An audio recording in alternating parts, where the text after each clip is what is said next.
देख रहे हैं लाइव इंडिया 24x7 न्यूज। एक बार फिर से आपका स्वागत है हमारे चैनल पे। आज हम आपको बताने वाले हैं अंतर्राष्ट्रीय खबरों के बारे में। जी हाँ, तो चलते हैं, सीधे ले चलते हैं आपको खबर की तरफ।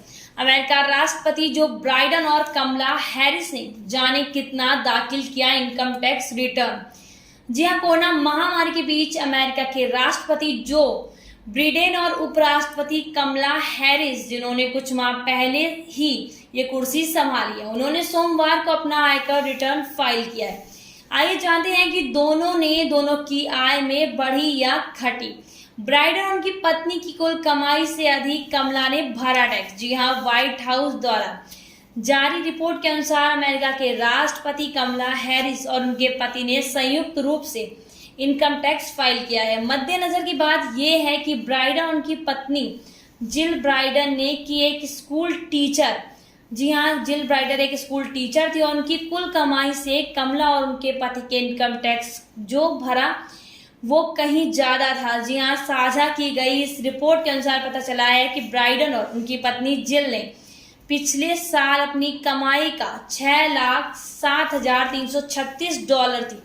जी हाँ, बाइडेन की घटकर आय, राष्ट्रपति जो बाइडेन की आय 2020 से बहुत गिर गई है। उसकी आय 6,07,336 तक गिर गई क्योंकि उन्होंने व्हाइट हाउस में एंट्री यानी राष्ट्रपति बनने के लिए उन्होंने अपने चुनाव प्रचार में अंधाधुंध रुपया खर्च किया था। लेकिन इसके बावजूद वो उन अमीरों में शामिल है जो हायर टैक्स पेयर है। इन दोनों की 2019 में आमदनी $9,85,223 थी। बाइडेन और उनकी पत्नी ने पिछले साल $1,57,414 टैक्स दिया है। प्रभावी टैक्स दर 25.9% हुई है। इस दंपत्ति के संगनी संयुक्त सकल आय $6,07,336 है, जो 2019 की आय $9,85,223 से कम है। जी हाँ, वही कमला हैरिस की एक साल में बढ़ गई इतनी आय।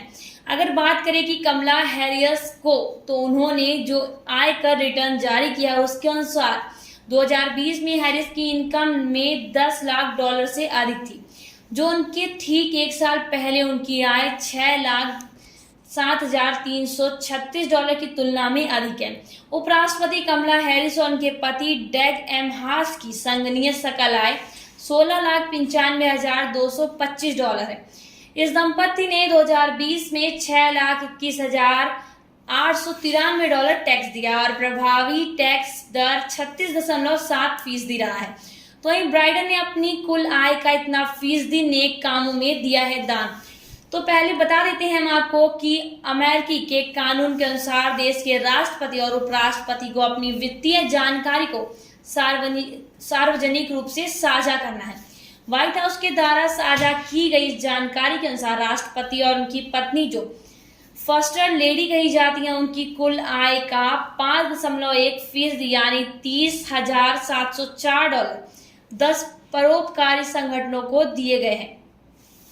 इनमें से सबसे अधिक $10,000 बच्चों की शोषण से रक्षा करने के लिए काम करने वाले ब्यू बाइडेन फाउंडेशन को दान किया गया है।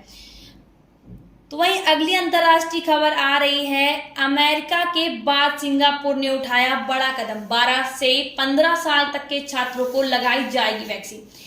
कोरोना वायरस की भीषण लहर के बीच दुनिया भर के बच्चों को लेकर चिंता बढ़ती जा रही है। अमेरिका के बाद सिंगापुर ने अब बड़ा फैसला कर लिया है। सिंगापुर ने मंगलवार को फैसला लिया है कि 12 से 15 साल के छात्रों को वैक्सीन लगाई जाएगी। यहाँ के स्कूलों में कोविड-19 के बढ़ते मामलों को देखते हुए यह निर्णय लिया गया है कि सिंगापुर के स्वास्थ्य मंत्री ओंग ये कुंग ने कहा है कि 12 से 15 साल के बच्चों को फाइजर बायोएनटेक की वैक्सीन दी जाएगी। यह वैक्सीन पहले से 16 और उससे ज्यादा उम्र वालों को दी जा रही थी, लेकिन कोविड-19 की स्थिति से निपटने के लिए कई मंत्रालयों की बैठक की संयुक्त अध्यक्षता कर रहे ओंग ने कहा है कि हेल्थ साइंस अथॉरिटी, जी हाँ, HSA के फैसले को कोविड-19 की विशेषज्ञ समिति का भी समर्थन मिला है। बच्चों के लिए सुरक्षित वैक्सीन, जी हाँ, ओंग ने वर्चुअल प्रेस कॉन्फ्रेंस में की विशेष समिति और HSA के समीक्षा की है और फाइजर बायोएनटेक वैक्सीन इस आयु वर्ग के लिए पूरी तरह सुरक्षित है। शिक्षा मंत्रालय और स्वास्थ्य मंत्रालय मिलकर वैक्सीनेशन प्रोग्राम तैयार करे हैं। इस बारे में जल्द ही प्रस्तुत जानकारी साझा की गई है। कई छात्र खतरनाक वायरस से संक्रमित हैं। तो यह घोषणा ऐसे समय की है जब बहुत से स्कूली छात्र इस खतरनाक वायरस से संक्रमित हो गए हैं। वर्चुअल प्रेस कॉन्फ्रेंस में मौजूद स्वास्थ्य मंत्रालय के मेडिकल सर्विस के निदेशक क्रिमेत मैक ने बताया है कि 2020 की तुलना में इस साल ज्यादा कोविड-19 से संक्रमित हुए हैं। उन्होंने कहा है कि बच्चे ज्यादा सतर्क नहीं रहे हैं और मानकों का पालन करने का अनुशासन भी उनमें कम है। वैक्सीनेशन से न सिर्फ बच्चों को सुरक्षा मिलेगी बल्कि उसके आसपास रहने वाले वयस्क भी सुरक्षित रहेंगे।